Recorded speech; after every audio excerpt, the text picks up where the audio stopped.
The Martin family moved into the old timber house on Hollow Creek Lane, thrilled for a fresh start. The air was musty, thick with memories of tenants long gone. Their young son Frank was especially curious, running tiny fingers along the cracked wallpaper, pressing his ear to the walls. That night, as the house settled with its groans and sighs, Frank lay awake in his small bed, wide-eyed. Soft giggles, playful and breathless, drifted from behind the walls. His heart pounded. He whispered, "Hello." The giggling stopped. Only silence answered. In the morning, he told his parents. They ruffled his hair, assuring him it was only dreams. But Frank was certain someone or something was inside the walls. Days passed. Frank still heard the giggles each night, echoing through the wooden bones of the house. Sometimes they sounded right by his ear, a wet, mirthless chuckle. Other times far away, as if scampering down endless tunnels. His father, James, frustrated, called an inspector. Men crawled through the attic and basement, tapping walls, muttering about rats. They found nothing. That night, Frank didn't sleep. He lay rigid under his blankets, eyes fixed on a dark corner. The giggling started again, sharper, almost mocking. Then, a whisper. "Frankie, come play." His breath caught in his throat. The wall bulged slightly, like something was pressing from the other side. Frank screamed and his parents burst in, but the wall was still silent, just old paint and plaster. The Martins tried to soothe Frank's fears. They let him sleep between them, hoping it would pass, but sleep was restless in the dead hours. Frank awoke to faint scratching, like fingernails tracing the wood. He squeezed his mother's hand. Then the bed jolted, a shadow flitted across the ceiling, long and gangly. Frank gasped, but when he blinked, it was gone. "I heard it, Mom," he whispered the clown. She hushed him, half asleep, promising dreams couldn't hurt him. Frank wasn't so sure. The next morning, he tiptoed to the wall, pressing his ear close. It was quiet. He almost sighed with relief, until he felt hot breath on the other side, followed by a low, sinister giggle. Frank staggered back, terrified. That evening, James found deep gouges along the hallway wall, long scrapes as if something clawed to get out. He blamed an old raccoon or structural shifting. Frank knew better. That night, he didn't hear giggles. Instead, he heard sobbing.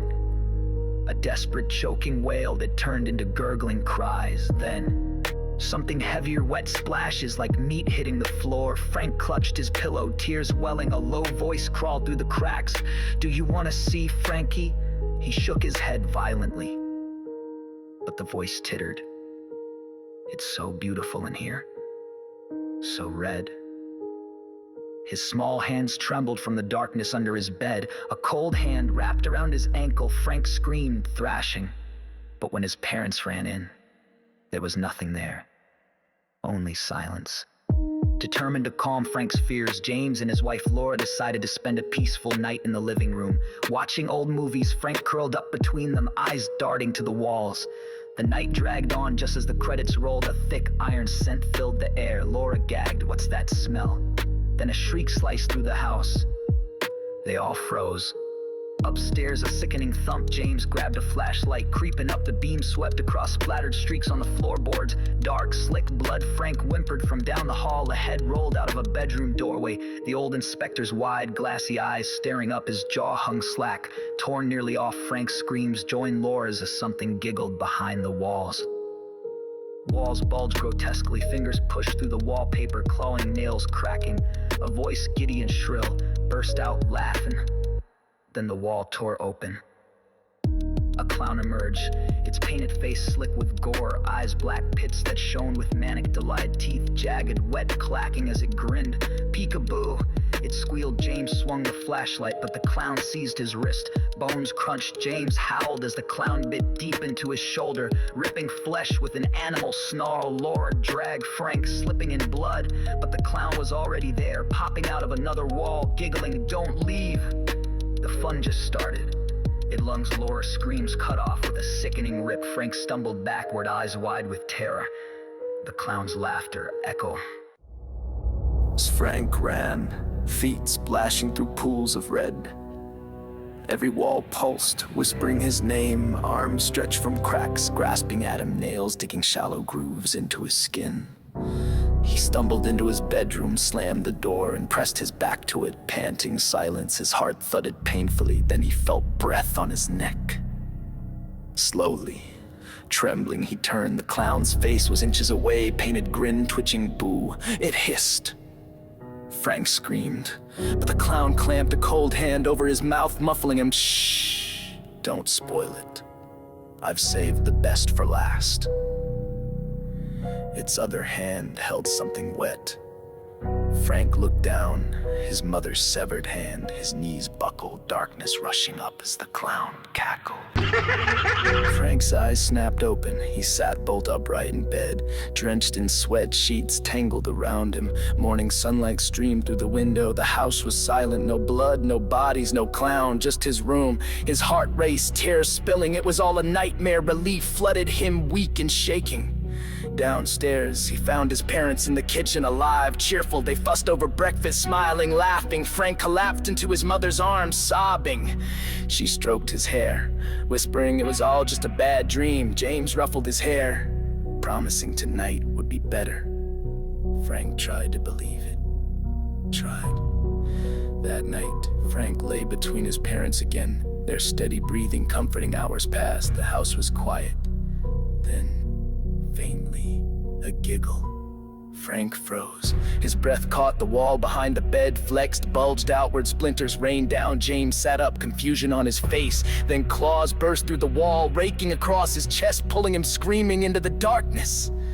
Laura shrieked, clawing at Frank. A hand grabbed her hair, yanking her head back. The clown's jaws closed around her throat, tearing it out in a spray of red. Frank scrambled off the bed, slipping in his parents' blood, eyes wide with horror as the clown grinned at him, teeth dripping crimson.